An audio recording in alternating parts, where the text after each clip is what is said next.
പിശാച് ആദ്യം പിടിക്കുന്നത് ജനങ്ങളെയാണോ, അച്ഛന്മാരെയാണോ, മെത്രാച്ചന്മാരെയാണോ? തിരുമേനി ഇരിക്കുന്നതുകൊണ്ട് പേടിച്ചു മിണ്ടാതിരിക്കുന്നു. പിശാച് ആദ്യം പിടിക്കുന്നത് മെത്രാച്ചന്മാരെയാണ്. എന്റെ കാര്യം എന്താ? അത് ബിബ്ലിക്കലാണ് ഉത്തരം, വേദപുസ്തകപരമായ ഉത്തരമാണ്.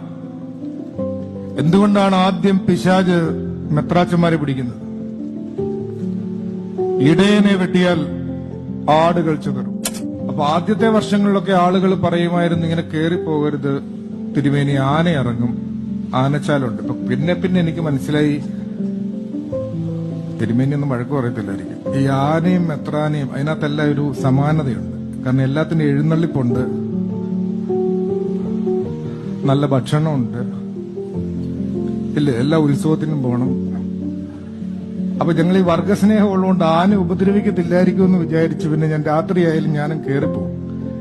അപ്പൊ രാത്രി ഒരു 11 മണിയൊക്കെ ആകുമ്പോൾ ഞാൻ അവിടെ ചെന്ന് കഴിയുമ്പോൾ നല്ല ക്ഷീണമുണ്ടല്ലോ. ഇപ്പൊ കിടക്കാന്ന് വിചാരിച്ചു, കുളിച്ചിട്ട് കിടക്കാന്ന് വിചാരിച്ചപ്പോഴാണ് ഓർക്ക് ഇന്ന് വേദപുസ്തകം വായിച്ചില്ല, കാരണം വെളുപ്പിന് ഇറങ്ങിയതാണല്ലോ. അപ്പൊ വേദപുസ്തകം വായിക്കാമെന്ന് വിചാരിച്ചിരിക്കുമ്പോഴാണ് അരമനയിലെ പിശാച് അടുത്ത് വരും. അപ്പൊ നിങ്ങൾ ചോദിക്കും, അരമന പിശാചുണ്ടോ എന്ന്? അരമനകളിൽ പിശാചും മാലാഖമാരും ഉണ്ട്, കാരണം പ്രാർത്ഥിക്കുന്ന സ്ഥലം ആയതുകൊണ്ടാണ്. അപ്പൊ ഈ അരമനയിലെ പിശാച് വന്നിട്ട് പറയും, തിരുമേനി ഇന്ന് തിരുമേനി എന്ത് നല്ല ശുശ്രൂഷയായിരുന്നു. രാവിലെ ഇറങ്ങി പള്ളിയിൽ പോയി, ഭവന സന്ദർശനത്തിന് പോയി, വൈകിട്ട് കൺവെൻഷന് പോയി. ഇനി തിരുമേനി ബൈബിൾ വായിച്ചില്ലേലും കുഴപ്പമില്ല. ഈ മെത്രാച്ചൻ കഴിഞ്ഞ വലിയ നോയമ്പി 11 ദിവസം ബൈബിൾ വായിച്ചില്ല.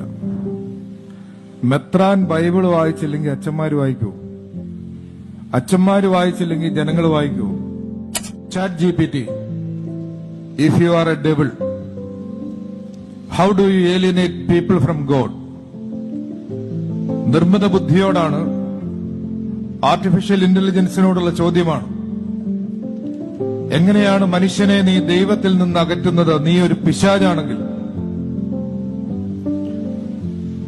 കുറെ അധികം ഉത്തരങ്ങൾ പതിവ് പോലെ ChatGPT നൽകുന്നുണ്ട്. അതിൽ ഒന്ന് മാത്രം പറഞ്ഞ് ഞാൻ അവസാനിപ്പിക്കാം. വളരെ ലളിതമാണ് ഉത്തരം. Keep them busy. നമ്മുടെ കൈവശം നോക്കിയയുടെ ഞെക്കുന്ന ഫോൺ ഉണ്ടായിരുന്ന ഒരു കാലമുണ്ട്, ഫോണില്ലാഞ്ഞ ഒരു കാലമുണ്ട്. ഞാൻ അതിലേക്ക് പോകാഞ്ഞത്, ഈ അടുത്തിടയ്ക്ക് എന്റെ വീട്ടിലുള്ള ആ കുരുപ്പ്, ചേട്ടന്റെ മകൻ, അവൻ എന്നോട് ചോദിച്ചാണ്, നിങ്ങളൊക്കെ ഈ ആൻഡ്രോയിഡ് ഇല്ലാതെ എങ്ങനെ സർവൈവ് ചെയ്തത്? അപ്പൊ ഈ ഇരിക്കുന്നതൊക്കെ അങ്ങനെ ചോദിക്കാൻ സാധ്യതയുള്ളതുകൊണ്ട് അതിനോടൊക്കെ കറണ്ടില്ലാഞ്ഞ കാലമെന്നോ ഫോണില്ലാഞ്ഞ കാലമെന്നോ ഒന്നും പറയാൻ പറ്റില്ല. അപ്പൊ നോക്കിയയുടെ 110 എങ്കിലും അവർക്കറിയായിരിക്കും. ആ ഞെക്കുന്ന ഫോണിൽ നിന്ന് നമ്മൾ ഈ തോണ്ടുന്ന ഫോണിൽ എത്തിയപ്പോ, ആദ്യത്തെ ഫോണിൽ നമുക്കാകെ ഉണ്ടായിരുന്ന ഒരു എന്റർടൈൻമെന്റ് ആ പാമ്പിന്റെ കളിയാണ്. എത്ര നേരം കളിക്കാനാണ് ആ ചെറിയ സ്ക്രീനിൽ നോക്കിയിട്ട്? ബാക്കി സമയം പിന്നെ വേദപുസ്തകങ്ങൾ വായിക്കാൻ.